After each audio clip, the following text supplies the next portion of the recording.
नीचे वाले मुझे लग रहा है सारे लोग बिल्कुल नहीं है, ठीक है। अब एक कॉपी निकालो, चार्ट तैयार करेंगे कि क्रांति के दौरान राजस्थान के राजा जितने भी थे और एक उनके पीए याद करेंगे सारे कि क्रांति के समय, ये थोड़ा इंपॉर्टेंट है क्योंकि मेल में आपके क्वेश्चन आते हैं। क्रांति के समय रियासती शासक और क्रांति के समय राजस्थान में अपन पढ़ेंगे रियासती राजा। ये मैं पहले अपन बात करें उदयपुर, बात नहीं करेंगे, मेरे साथ बनाओ उसको। उदयपुर, जोधपुर, कोटा, जयपुर, भरतपुर, सिरोही, प्रतापगढ़, करौली, अलवर। इनको देखो बार क्योंकि इनको एक साथ याद है, एक ही करो क्रांति, इन दो टॉपिकों में अपने को राजा पढ़ने होते हैं। इस दौरान किस रियासत का राजा कौन था? और अगर अपन उदयपुर की बात करें, उदयपुर मेवाड़ की, तो उदयपुर का क्रांति के समय राजा था स्वरूप सिंह। स्वरूप सिंह। जोधपुर का राजा था तख्त सिंह राठौड़। कोटा, देखो जयपुर कोटा में थोड़ा सा अंतर रखना, दोनों में राजा राम सिंह था, लेकिन कोटा का पीछे तो राव राम सिंह आता है और जयपुर का आता है तो राम सिंह सेकंड। जयपुर का आएगा तो राम सिंह सेकंड, अंतर राव आएगा तो कोटा, राम सिंह सेकंड आएगा तो जयपुर। भरतपुर का जसवंत सिंह। कोटा के ही अधीन आता था उस टाइम, राम सिंह ही था। सोही का शिव सिंह, प्रतापगढ़ का दलपत सिंह, करौली का मदनपाल, अलवर का विनय सिंह। विनय सिंह को कई जगह बन्ने सिंह कहते थे। फिर मैंने आपको बताया था गवर्नर जनरल, एजीजी और पीए, तो रियासतों के पीए हुआ करते थे, जैसे मेवाड़ है और मेवाड़ का पीए, पीए यानी कि पॉलिटिकल एजेंट। Major showers. इसके बाद मारवाड़ का पीए मैक मोशन, इसे मैक मैशन कहते थे। कोटा का मेजर वर्टन, जयपुर का मेजर ईडन, भरतपुर का मोरिशन। अब यहाँ एक कंडीशन आप याद रखोगे, आजकल का मोरिसन जो है मोरिसन के नाम से नहीं पूछा जा रहा, भरतपुर का आजकल इसको निक्सन नाम देने लगे हैं। अगर मोरिसन ऑप्शन में नहीं है तो निक्सन आंसर हो जाएगा। सोई का जिडी हाल, प्रतापगढ़ का मेजर रोक, ये 7 पीए थे जो राजस्थान में थे। इसके बाद इन पीओ के अलावा और जो रियासतें थी, इसे टोंक हो गई, टोंक का राजा था वजीरुद्दौला, वांसवाड़ा होगा, वांसवाड़ा का लक्ष्मण सिंह, डूंगरपुर का उदय सिंह, झालावाड़ का पृथ्वी सिंह। ये राजा हैं जिन्हें पढ़ते क्रांति के समय। उदयपुर, जोधपुर, कोटा, जयपुर, भरतपुर, सिरोही, धौलपुर का भगवंत सिंह, भगवंत सिंह, टोंक का वजीरुद्दौला, जैसलमेर का रणजीत सिंह,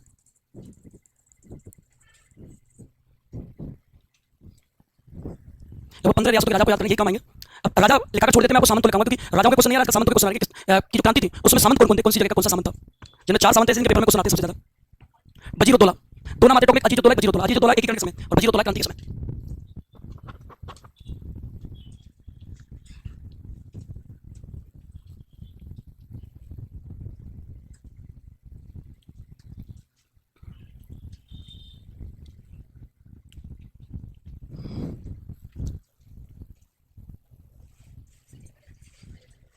नहीं नहीं, अलग अलग दोनों अलग अलग, जैसे मेरे अलग है, दो नाम के लोग दो गांव में मिल जाते हैं।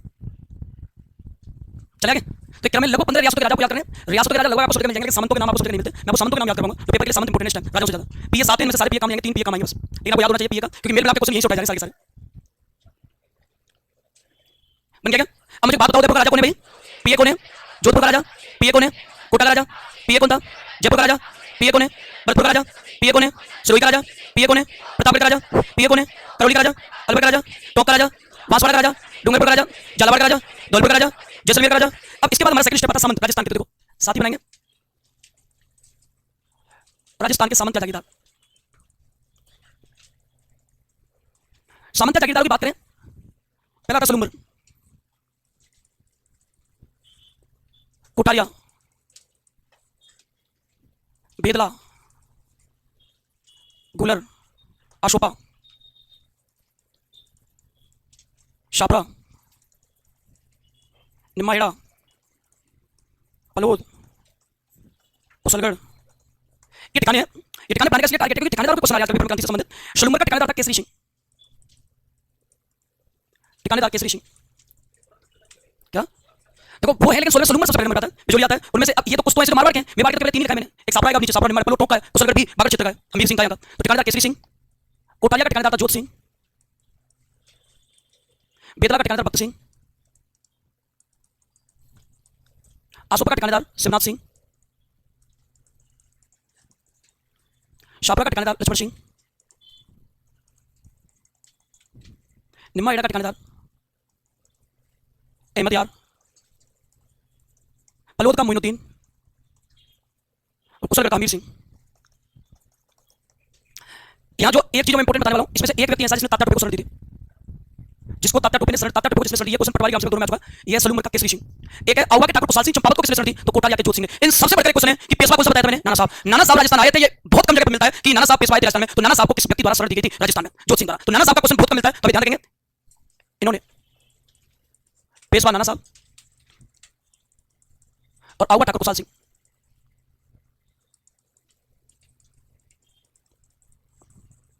को शरण दी, और सलूमर के इसने इन्होंने तात्या टोपे को शरण दी। इन्होंने तात्या टोपे को शरण दी थी। सापरा के लक्ष्मण सिंह से पूछा जाता है, जब नीमच के सैनिकों का पीछा कर रहे थे, तो बताया जाता है सापरा के ठिकाने लक्ष्मण सिंह ने मेवाड़ी सेना के गेट नहीं खोले, सापरा के लिए, और ना ही रसद सामग्री इनको दी थी। और नीमच के सैनिकों का साथ दिया था इंटरनली निम्मा इलाके अहमद खान ने और पलोद के मोइनुद्दीन। तो आगे नीमच पढ़ाएंगे तो सारे लोग आ जाएंगे।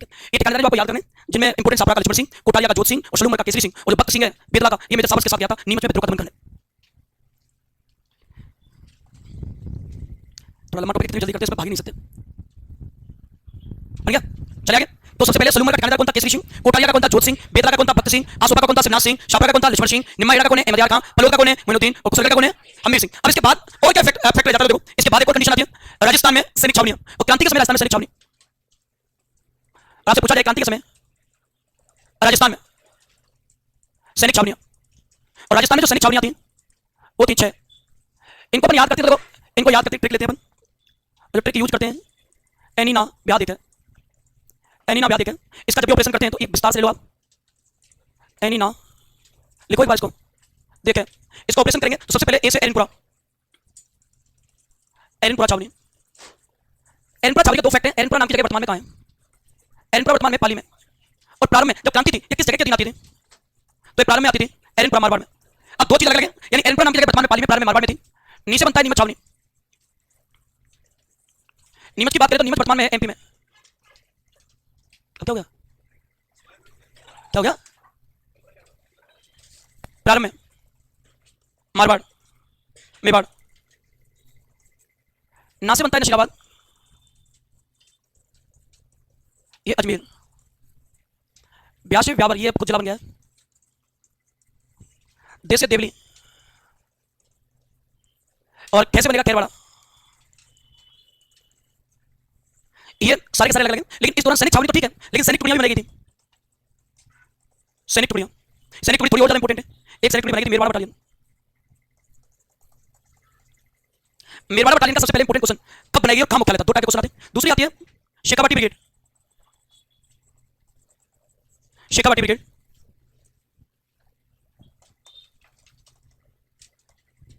इसके बाद आती है जोधपुर लीजन,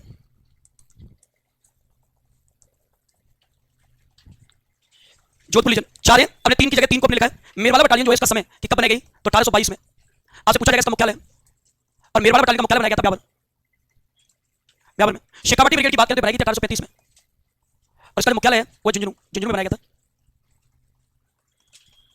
और जोधपुर लीजन जो सैनिक टुकड़ी थी ये भी 1835 में, जिसका मुख्यालय एरनपुरा, इसका मुख्यालय बनाया गया था एरनपुरा में।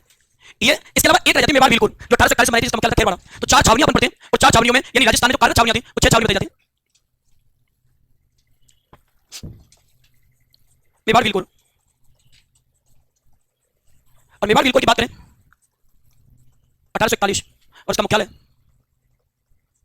खेरवाड़ा, इसका मुख्यालय खेरवाड़ा में। 6 सैनिक छावनी, 4 सैनिक टुकड़ी। राजस्थान में क्रांति के दौरान अपने याद करनी होती है, 7 पीए याद करने होते हैं, और मैंने लगभग 16-17 राजा याद करवाए रियासतों में, नहीं टोक। एरनपुरा पाली में इनको लिखाने का रीजन है मेरवाड़ा बटालियन और शेखावाटी ब्रिगेड। ये सबसे ज्यादा पूछी जा रही है, आज तक पूछे जा रहे थे समय की कब बनेगी, अब पूछे जा रहे हैं मुख्यालय, किन छावनियों के मुख्यालय कहां थे। जोधपुर लीजन का मुख्यालय मेवाड़ भीलपुर का, शेखावाटी ब्रिगेड का, मेरवाड़ा बटालियन का, सबके अलग मुख्यालय, यानी जहां को नियुक्त किया गया, तैनात किया गया, कब बनेगी। दो को मैंने शेखावाटी ब्रिगेड और जोधपुर लीजन, मेवाड़ भीलपुर भीलों को पाक को रोकने के बनेगी, और मेरवाड़ा बटालियन मेर के मीणाओं का विद्रोह रोकने के बनेगी। तो अलग क्षेत्रों में नियुक्ति, व्यावर में नियुक्ति का उद्देश्य अजमेर, सापरा, भीलवाड़ा और टोक आसपास के क्षेत्र में मीणाओं के विद्रोह को दमन करने के लिए बनेगी थी मेरवाड़ा बटालियन 1822 में। सबसे ज्यादा मेरवाड़ा बटालियन ही टारगेट है पेपर में, कब और मुख्यालय कहां बनेगा, ये चीज ध्यान रखोगे। तो मैं आपसे कहूंगा राजस्थान में सैनिक छावनियां कितनी थी, 6। ट्रिक क्या याद रखोगे, एनीना ब्याह देख। तो पहली छावनी कौन सी है, एरनपुरा। दूसरी कौन सी है, तीसरी कौन सी है, चौथी कौन सी है, ब्यावर। पांचवी कौन सी है, देवली। और छठवीं कौन सी है, खेरवाड़ा। सैनिक टुकड़ी कितनी है, 4। पहली कौन सी है, मेरवाड़ा बटालियन, कब बनेगी, मुख्यालय कहां है, ब्यावर। दूसरी कौन सी है, कब बनेगी, मुख्यालय कहां है। तीसरी कौन सी है, कब बनेगी, मुख्यालय कहां है। चौथी कौन सी है, कब बनेगी, मुख्यालय कहां है, खेरवाड़ा। ये पूरी बिल्डिंग है क्रांति को स्टार्ट करने से पहले। अब यहां से क्रांति को स्टार्ट कर सकते हैं। अब मुझे बात करो राजस्थान की कितने टाइप की व्यवस्था बताई मैंने आपको, कौन सी प्रशासनिक और शांति। एजीडी के अधिकार क्षेत्र में कौन सी व्यवस्था शांति, तो प्रशासनिक व्यवस्था आगे से कोलबिन नाम का अधिकारी था, उसे देखता था, जिसको उत्तरी पश्चिमी सीमा प्रांत मुख्यालय कहते थे, जिसका ऑफिस का हेड ऑफिस आगरा में। अब यहां से हम बात करें तो 6 छावनियों में राजस्थान में क्रांति की शुरुआत हुई, कहां से होगी, नशीराबाद। क्या हुआ था नशीराबाद में, और जो आपने पढ़ा उससे आगे एक्स्ट्रा चीज जो क्या है, जो अपने को पढ़नी है इस क्लास में, वो क्या बन गया। चलिए नेक्स्ट, अब देखो अच्छा, भारत में क्रांति की शुरुआत कहां से हुई थी? कहां से हुई? डेट कितनी फिक्स थी? योजना में डेट कितनी फिक्स की 31 मई क्रांति स्टार्ट कब हुई? तब समय से पहले बाद में पहले हो गई, जिसके कारण जो विफलता का सूत्र पहले बांध चुके थे, लेकिन हमने कार्रवाई की फिर उसे आगे तक ले जाने की कोशिश की। मैं सबसे ज्यादा इस चीज की सबसे बड़ी जिम्मेदारी तात्या टोपे पे, जो लास्ट तक 1869 तक लेकर गया क्रांति को। ये सारे लोगों को 1858 सत्ता में ही निपटा दिया था, लेकिन लास्ट तक इस क्रांति को तात्या टोपे लेकर गया 18 अप्रैल 1869। उसके बाद कोई क्रांतिकारी नहीं बचा। अब राजस्थान में क्रांति की शुरुआत होती है। राजस्थान में क्रांति की शुरुआत, और राजस्थान में क्रांति की शुरुआत को लेकर हम बात करेंगे तो राजस्थान में क्रांति की शुरुआत हुई नसीबाबाद में। क्या मैंने आपको बता दिया कि राजस्थान में क्रांति की सूचना कब पहुंची थी? किसके द्वारा पहुंची गई? किसके द्वारा? ठीक है, अब देखिए इसको एक बार। यहाँ क्या है?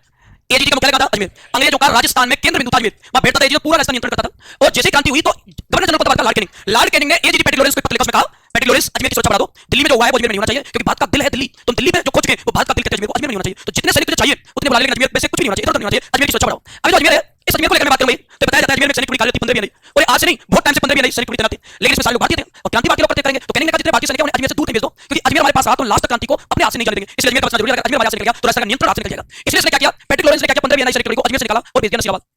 इसने यहां से सैनिक टुकड़ी निकाला, नसीबाबाद भेज दिया। नसीबाबाद में 15 भी सैनिक टुकड़ी पहुंची, और पहले से सैनिक टुकड़ी 30 भी नहीं। और ये बताते हैं इनका सीनियर व्यक्ति 15 भी सैनिक टुकड़ी का सीनियर व्यक्ति था बख्तावर सिंह।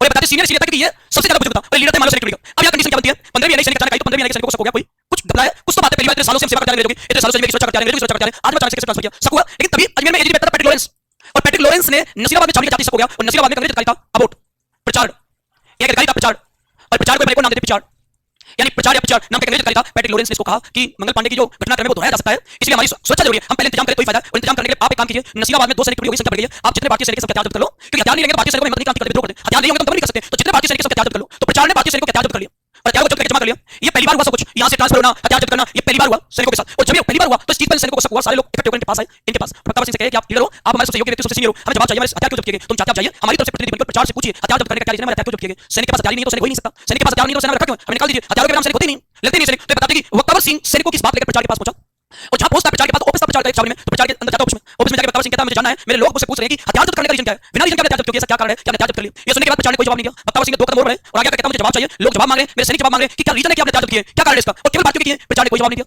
इसके बाद 2 कदम और आगे बढ़ा बख्तावर सिंह और बिल्कुल फ्रंट पे पहुंच गया। बख्तावर सिंह ने प्रचार की आंखों में आंखें डालकर अंतिम चेतावनी, अंतिम बार पूछना, इस बार जवाब नहीं दिया तो मैं मान लूंगा जो हमारे द्वारा सोचा जा रहा है वो सही है, आपको मेरे विश्वास नहीं रहा, और जिसके बाद जवाब ना देने पर जो रिजल्ट आएंगे उसके जिम्मेदार आप स्वयं होंगे, जो भी इसके बाद होगा। तो लास्ट बार पूछ रहा हूं कि हथियार क्यों जब्त किए, क्या रीजन है? प्रचार ने कोई जवाब नहीं दिया। उसके बाद बख्तावर सिंह ने अपना असली रूप दिखाया और उसको काउंटर टेबल के हाथ रखकर कहता है अब बिल्कुल बजेगा क्रांति का हरण, मेरी नसीबाबाद से होगी, कहीं से नहीं होगी। मंगल पांडे ने जो किया वो राजस्थान में नसीबाबाद से होगा। मैं बख्तावर सिंह मैं घोषणा करता हूं मेरे जाने के बाद केवल गोलियों की आवाज आएगी, धमाकों की आवाज आएगी, क्योंकि मेरे लोग केवल मेरे आने का वेट कर रहे हैं। मैं जाकर जो जवाब दूंगा उसके बाद जो रिजल्ट आएंगे उसके जिम्मेदार तुम होंगे। अब तो मैं कंट्रोल नहीं कर सकते, अब तुम्हारी सेवा करना, वफादारी करना, सुरक्षा करना बहुत हो गया। अब हमें जरूरत है हमारे लोगों को, हमारी भारतीयों को हमारी जरूरत है, हमारी जमीन को हमारी जरूरत है, लड़ाई होना जरूरी है, अब स्वतंत्रता चाहिए, कोई हमें नहीं रोक सकता। मेरे जाने के बाद आप धमाकों की आवाज सुन लेना, क्योंकि आप इसी के काबिल हो। और बख्तावर सिंह धमकी देकर जाता है, हो सकता है तो रोक के दिखाओ, मैं जा रहा हूं छाती विद्रोह का। और बख्तावर सिंह जाता है और सैनिकों को बताता है भाइयों हो चुका है समय खत्म सुरक्षा का सेवा का, अब वक्त आ चुका है मंगल पांडे की चेन को आगे बढ़ाने का, लड़ने का। अब हथियार उठाइए, विद्रोह कीजिए, क्योंकि अंग्रेज हमें अपना मानते नहीं है, और जो हमें अपना नहीं मानेगा उसकी सेवा नहीं करेंगे, उसकी खिलाफत करेंगे। विद्रोह का समय है 28 मई 1857 को बख्तावर सिंह के नेतृत्व में कर दिया सैनिकों ने विद्रोह। और विद्रोह के सामने आगे तो अंग्रेजों को लगता था कि भारतीय हमें देखकर डरते अंग्रेजों को देखकर, हमें देखेंगे तो डर जाएंगे, तो अंग्रेज आगे किसी में देखेंगे तो वापस लौट जाएंगे, डर जाएंगे। लेकिन जैसे आगे इसके आने के बाद बख्तावर सिंह ने कहा भवानी खून मांगती है, क्रांति भी खून मांगती है, तो बलि नहीं चढ़ाएंगे तब तक भवानी कुछ नहीं होगी, क्रांति सफल नहीं होगी। पहले हम खून चढ़ाएंगे 2 लोगों का, जो सामने आएगा उसी की बलि चढ़ेगी। तो एक का नाम था न्यूवरी और एक का नाम था स्पोर्टिशपुर। 2 लोगों को गोली मारी, 2 मारे गए। इनमें गोली लगती है, बैठ गया अंग्रेजों में, डर बैठ गया और इधर-उधर होकर भागने लगे। और भागते हैं तो तभी बख्तावर सिंह ने कहा पूरी छावनी लूट लो, और देखो कोई अंग्रेज तो नहीं बचाया छिपा हुआ। तो बाकी के लोग तो भागे और भाग जाते हैं, तो बताते कुछ लोग घायल हो गए। तो ये किचन होती है ना, किचन घर में, तो हां किचन रसोई की बात है, उसमें जो बोतल मिट्टी का क्या होता है, क्या कहते हैं कोटी आटा वगैरह रखते हैं, उसमें क्या होती है। जब भी ऐसा संकट आता है लोग किचन में छिपने के भागते हैं। और बताया जाता है कि यहाँ एक व्यक्ति था, और ये बताते हैं अंग्रेज जाकर बैठ जाता है कर्नल पेनी कि यहाँ कोई नहीं आएगा चेक करने, मैं बच जाऊंगा। ये हो चुकी थी और ये जाकर वहां छिप गया। अब बोला गया बख्तावर सिंह का छावनी लूटो, जो मिले उसको जिंदा मत छोड़ो। अब ये किचन में छिपा हुआ है, तो सैनिक तो छावनी करते घूम रहे थे। अब अचानक से किचन में पहुंच गए, वो नीचे नजर करके मुंह को छिपाए चुपचाप बैठा हुआ था, और अचानक से सैनिक पहुंच जाते वहां, और बैठा हुआ देख लेते, जब से कहा गया कौन है, इसने ऊपर नजर की, इतना डर गया तुरंत दौड़ा पड़ गया, इसके दिल का दौरा पड़ने से मर गया। तो आधे अंग्रेज तो देखते ही मर गए, तो दिल का दौरा पड़ने से कौन मरा? अब ये तो मैं आपको चीज बताई होगी पुरानी, पेपर पे आया करती थी, होगी पुरानी, सबको पता है कि राजस्थान क्रांति कहां से स्टार्ट हुई है, नसीबाबाद कब स्टार्ट हुई है, नेतृत्व करता कौन था, सैनिक टुकड़ी कितनी थी, 15वीं 30वीं, अधिकारी कौन था, कितने मरे, न्यूवरी और दिल का दौरा पड़ने से कौन मरा? अब पूछा जाता है घायल कौन हुए, ऐसे अधिकारी बताओ जो यहां घायल हुए थे नसीबाबाद में। और मैं एक का नाम था मेजर लॉक और एक का नाम था हार्डी। ये 2 अंग्रेज अधिकारी थे जो घायल हुए आ रहे हैं आजकल, कि मेजर लॉक और हार्डी का संबंध कौन सी छावनी से नसीबाबाद से जो घायल हुए थे। लेकिन अगर मैं आपसे कहूं यहां फंसे हुए अंग्रेजों में या लूटपाट किसी ने लूटपाट करके दिल्ली की ओर चल दिए, किसने बुलाया दिल्ली? बहादुर शाह। सबको किसने बुलाया था? बहादुर शाह। तो सबका अंतिम टारगेट कहां पहुंचना? दिल्ली। और ये बताते दिल्ली और जाते हैं, और दिल्ली की ओर जाते हुए बताते हैं बाकी के जो अंग्रेज बच गए बचाने वाले या की सैनिक टुकड़ी थी मेरवाड़ा बटालियन। मैं आपसे ये कहूं कि यहाँ के सैनिकों को, यहाँ के अंग्रेजों को सैनिकों से बचाने वाली सैनिक टुकड़ी कौन सी थी? मेरवाड़ा बटालियन। और यहाँ एक सैनिक टुकड़ी जो अंग्रेजों की वफादार रही वो कौन सी थी? 15वीं और 30वीं के अलावा एक सैनिक टुकड़ी और थी जो अंग्रेजों की वफादार रही, लेकिन वो कम ये कह सकते कम प्रभावी थी। लेकिन आपसे पूछा जाए नसीबाबाद में अंग्रेजों की वफादार सैनिक टुकड़ी कौन सी थी, तो नियुक्त थी मुंबई लांसर्स। मुंबई लांसर्स, ये मैंने 2 पॉइंट लिखा है, ये एक्स्ट्रा है, बाकी सारी चीजें पुरानी है, जो कॉमन जो पढ़ाते हो सब पढ़ते हैं। तो अगर हम बात करें पूरी छावनी में अधिकारी जो घायल हुए वो कौन थे? मेजर लॉक और हार्डी। और यहाँ अंग्रेजों को बचाने वाली सैनिक टुकड़ी कौन सी थी? मेरवाड़ा बटालियन। और अंग्रेजों की वफादार रहने वाली कौन सी थी? मुंबई लांसर्स। जो एक्स्ट्रा है ये लोग कहां पहुंच गए? दिल्ली। और नसीबाबाद छावनी में भयंकर वाली लूटपाट की, लेकिन जाने के बाद अंग्रेजों ने वापस कब्जा कर लिया। इनका टारगेट था लूटपाट करके कहां पहुंचना है? दिल्ली। क्योंकि किसने बुलाया? किसने बुलाया? अब ये 2-3 चीज याद रखनी है। राजस्थान में क्रांति शुरू कहां से हुई है, कब हुई है, किसके नेतृत्व में, कितनी सैनिक टुकड़ी? 15वीं। और मैं आपसे कहूं राजस्थान में नसीबाबाद छावनी में विद्रोह किस सैनिक टुकड़ी द्वारा किया गया? 15वीं और 30वीं दोनों ऑप्शन में, 15वीं और 30वीं दोनों ऑप्शन में पहला आंसर क्या रहेगा? क्योंकि गुस्सा तो निकलता है जाने के बाद और पक्का वसीम निकलता, लेकिन ये कमेंट आती है दोनों तो हैं। इसके अलावा बात करें दिल का दौरा पड़ने से कौन मरा और वैसे गोली कितने लोगों को मारी, तो न्यू ईयर स्पोर्टिस और रीजन क्या था आंदोलन का, क्रांति का हथियारों को जब्त करना। मुख्य रीजन ये है कि छावनी में ऐसी क्या घटना थी जिसके कारण विद्रोह हुआ, तो हथियारों को जब्त करना। लेकिन प्रचार ने कोई भी जवाब नहीं दिया। प्रचार की किताब है इम्यूनिटी ऑफ राजपूताना, एक किताब है इम्यूनिटी ऑफ राजपूताना, उसमें से उल्लेख किया क्रांति का, लेकिन वो आगे कुशाल सिंह चंपावत से संबंधित है वो किताब, उसके बारे में उल्लेख करती है या क्रांति का उल्लेख करती है और वो कहती है कि अगर विप्लवकारी अजमेर पे कब्जा कर लेते तो अंग्रेजों को राजस्थान छोड़ना पड़ता, लेकिन बदकिस्मती से सारे के सारे राजस्थान के सैनिक अजमेर की बजाय दिल्ली गए थे। अगर वो सारे इकट्ठे अजमेर आ जाते तो हमारे हाथ से राजस्थान निकल जाता। ये भी प्रचार की किताब में। तो अगर हम बात करें छावनी को लेकर, तो इसके फैक्ट दो तीन वो पढ़ेंगे अपन। सबसे पहले तो आता है अंग्रेज भारत में तो क्रांति की शुरुआत कहां से की थी हमने, देखो या क्रांति का समय 28 मई,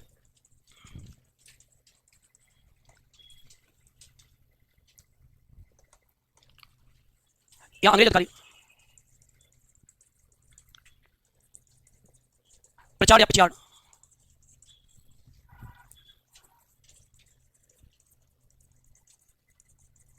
विद्रोही सैनिक टुकड़ी 2। ये मुख्य थी जब दोनों ऑप्शन में हो तो अपने को आंसर क्या करना है, नेतृत्व करता बस अभी से तो 1 महीना अभी तो कितने अंग्रेज मारे गए, 2। अब सर संडे को ज्यादा लोड डाल दिया पढ़ने, संडे रिलैक्स का होता है ना, इसलिए थके थके लेकिन 7 दिन थोड़ी पढ़ा जाता है, 3 दिन ही होते हैं पढ़ने के, तो सोमवार मंगल बुध वापस पढ़ने की तैयारी करते तो 3 दिन ही पढ़ते हैं, लेकिन आप तैयारी तो किसी और चीज की कर रहे हो, उसमें 7 दिन पढ़ना होगा, उसमें पढ़ने की कोई दिक्कत ही नहीं थी। अभी तो देख लो हाँ जब तो इतना पढ़ने के बाद इस पता की कोई गारंटी नहीं है, ये भी तो है। लेकिन ये कि कोई बहुत बड़ा काम नहीं है आप बोल लगे कि हम ऐसा एग्जाम दे रहे हैं जिसमें पास में, बहुत बड़ी बात नहीं है, 2-3 सब्जेक्ट नहीं तो करवा देते अगर ढंग से पढ़ जाए तो। हाँ क्या हो गया, गहरी बात है कोई, शाम को गहरी होती जाती है बातें, जैसे सूर्यास्त होता है बात गहरी होती जाती है, जैसे सूर्य होता है बातें फीकी होती जाती है। यहाँ घायल अंग्रेज कितने घायल अंग्रेज करी और दिल का दौरा पड़ने से कौन मरा, कहाँ छपा हुआ था पेपर में, कोई किचन नहीं आएगा, कोई याद रखने की, दिल का दौरा पड़ने से कौन मरा, पेनी नहीं पेनी, नॉट पेनी, पेनी।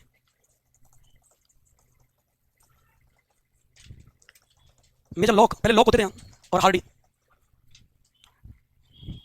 अरे तो शाम होते तो राइटिंग में लगी, पहले तो आपसे लिखा था सर, हो जाता है शाम होते सर, पड़ जाता चक्कर, ये लिखना भी है, तुम दोनों का हो गया। मुझे देख के मुस्कुरा जाते दोनों, छापा ऐसे पड़ता छापा सही समय पे, तो तू भी मुस्कुरा रहा है, नोट लगाओ, ये लिख लिया आपने, हाँ घायल तो जरूर करने, ये पेपर में यार मरने वाला, घायल वाले यार जो आधे दूर रहेगा मरने में ना जिंदा में,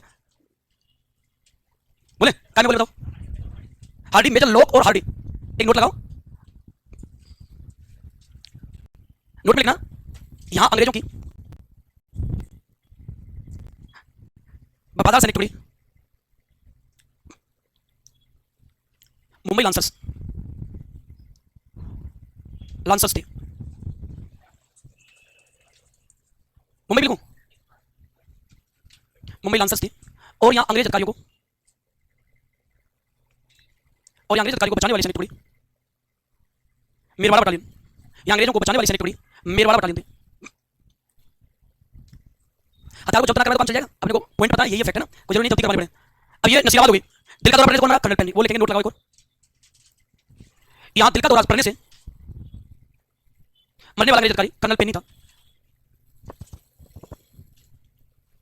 कर्नल पेनी था, ठीक है। नीमच लंबा नीमच को नहीं छोड़ेंगे, छोटे छोटे 2 उनको निपटाएंगे, देखो हो गया क्या, अब देखो नेक्स्ट, सबसे पहले धौलपुर, देखो राजस्थान में पतंगाकार, और ये धौलपुर राजस्थान का सबसे पश्चिमी जिला कौन सा है, अरे जंडोर जैसलमेर पश्चिमी, लेकिन पूछे पश्चिमी यहाँ क्या है, यहाँ देखो, यहाँ मैंने लिख दिया धौलपुर, और धौलपुर का राजा था भगवंत सिंह, लिखा है क्रम में भगवंत सिंह, हुआ क्या था वो देखो, यहाँ भगवंत सिंह। अब मुझे बात बताओ, बूंदी किसान आंदोलन में जो कांड हुआ था कांड, उसमें कौन कौन किसान मरे थे, बूंदी किसान आंदोलन मरने वाले किसान कौन से, नानक वीर और देवलाल गुजर। लेकिन मैं ये कहूं धौलपुर में आप पढ़ोगे क्रांति का नेतृत्व किया था देवा गुजर, थोड़ा सा अंतर है बस, देवलाल पढ़ेंगे तो बूंदी का डाबी कांड, और देवा गुजर पढ़ेंगे तो धौलपुर में क्रांति, देवा और देवलाल में सच्चा अंतर है, देवलाल आती बूंदी किसान आंदोलन और देवा आती धौलपुर क्रांति, यहाँ नेतृत्व के लिए भी था भैया। लेकिन यहाँ एमपी है, और एमपी में 2 जगह है, एक है इंदौर, एक है ग्वालियर, इंदौर और ग्वालियर, और यहाँ के जो सैनिक इंदौर ग्वालियर इन दोनों ने कर दिया विद्रोह।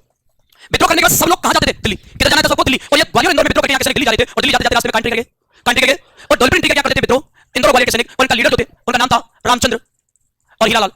यहाँ एक चीज और जानने को हीरा सिंह और हीरालाल दोनों लगे, हीरा सिंह नीमच पढ़ेंगे, मोहम्मद अली बेगम हीरा सिंह, और हीरालाल आए तो कहा है धौलपुर का। अब मैं आपसे कहूं कि धौलपुर में क्रांति काके सैनिकों ने आकर की, इंदौर ग्वालियर, राजस्थान में आते हैं दोनों, एमपी में आते, राजस्थान बाहर किसके नेतृत्व में की, रामचंद्र और हीरालाल। लेकिन इन्होंने क्या किया, भगवंत सिंह को बंदी बना लिया और पूरा धौलपुर पे कब्जा कर दिया। भगवंत सिंह ने पूरी कोशिश की दमन करने के लिए, नहीं कर पाया, इसलिए तुरंत पत्र लिख दिया एजी को, और एजी ने पत्र लिख पाती तुरंत सेना भेजी पटियाला, यहाँ राजस्थान में उत्तर में पटियाला पंजाब, पंजाब से सैनिक टुकड़ी भेजी पटियाला सैनिक टुकड़ी, और पटियाला सैनिक टुकड़ी ने आकर इंदौर ग्वालियर के सैनिकों को परास्त किया, और ये युद्ध में परास्त होने के बाद चले गए दिल्ली।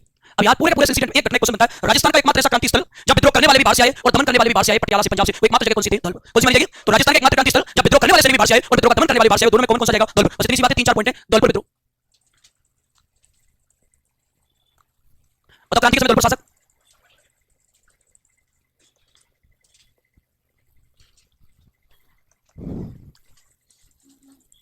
क्रांति के समय दल पर शासक भगवंत सिंह। दूसरा आता है प्रारंभ में नेतृत्व करता देवा गुजर, और देवलाल आ जाता तो बूंदी किसान आंदोलन, देवलाल आएगा तो बूंदी किसान आंदोलन। डावी कांड, यहां विद्रोह किया इंदौर और ग्वालियर, ये एमपी में दोनों जगह सैनिकों ने, जिनके नेतृत्व करता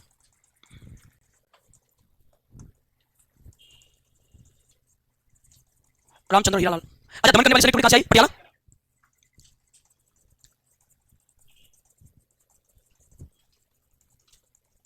पटियाला सैनिक टुकड़ी।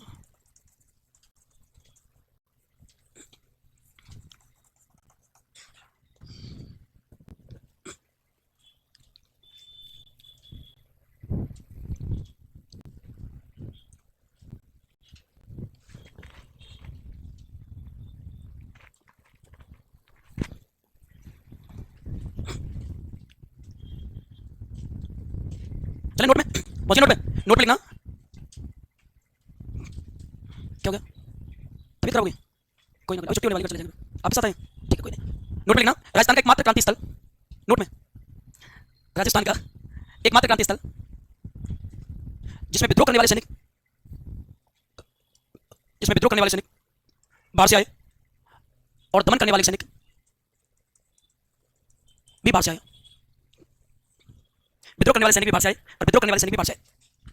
एक विद्रोह देवली, 3 फैक्टर्स देवली में होंगे, 3 पॉइंट को पढ़ेंगे। क्या है, कैसे वो देखो। अच्छा, देवली किस रियासत के अधीन आती थी? टोक के। तो टोक के राजा का नियंत्रण रहेगा देवली छावनी पे, और जो राजा था टोक का, तो मैं आपसे कहूं इस समय टोक का शासक, इसलिए लिस्ट लिखवाई मैंने, वो अमेरिका पिंडारी कौन था? वो संधि करने वाला पहला अंग्रेजों से। इस समय टोक का शासक था वजीरुद्दौला। सबसे बड़ी बात ये नहीं है, सबसे बड़ी बात ये वजीरुद्दौला अंग्रेजों का वफादार था। ये अंग्रेजों का वफादार, ये अंग्रेजों का वफादार था। और दूसरा स्टेटमेंट जो अपन पढ़ेंगे, वो पढ़ेंगे इसका मामा था, वजीरुद्दौला का मामा था मीर आलम, वो क्रांतिकारी के साथ था। मीर आलम ये क्रांतिकारी को साथ देता है।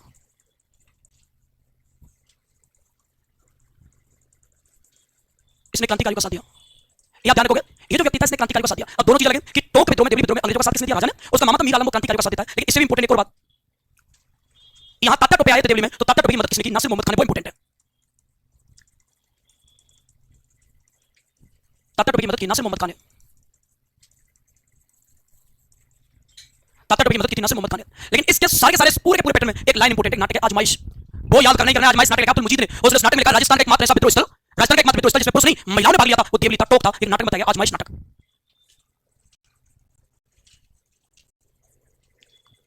अब्दुल मुजीद के नाटक आजमाइश। इसके अनुसार इस विद्रोह में एकमात्र विद्रोह स्थल, क्रांति स्थल जिसमें महिलाओं ने भाग लिया।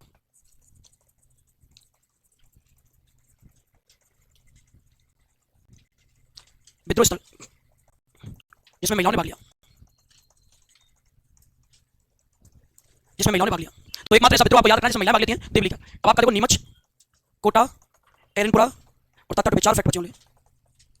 बाकी इसके बाद जो भी कथन है वो बच जाते हैं, वो नेक्स्ट क्लास में करवाएंगे। आज के लिए बहुत है। क्या देवली में बाकी सैनिक का नामकरण नहीं है, 4 छावनी में नाम आते मुख्य थे।